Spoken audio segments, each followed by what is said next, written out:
Gandang araw po, handog po ang komentaryong ito ng Sakto Balita Newspaper, Sakto Radio TV YouTube channel at saktoradiotv.com websites.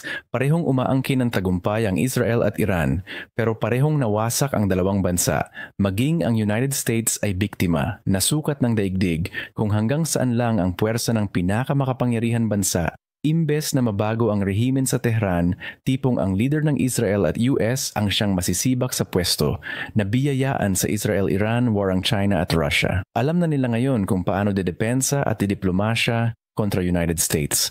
Nasukat dito ang kapabilidad ng ballistic missile, missile defense system, drones, super bunker buster bomb at maging ang cyber hacking scheme. Sakaling magkapikunan muli, walang duda, delikadong gamitin na ang nuclear bomb.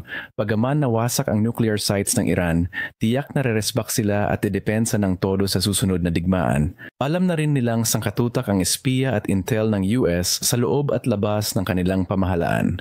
Samantala, taliwas sa Russia at US, nananatiling birhen at hindi nagagalaw ang military arsenals ng China. Pero ang nakakatakot, gagamitin nila yan kontra sa mga kapitbansa kasama ang Pilipinas. Simple lang ang estratehiya ng China. Hanggat wala pang World War III, ipinag-iibayo na nila ang pagpaparami ng armas. Iyan din mismo ang postura ng Pilipinas. Yun nga lang, kulangot lang ito kumpara sa etsas ng Chekwa. Mangyaring mag-comment, mag-like, mag-share o mag-subscribe.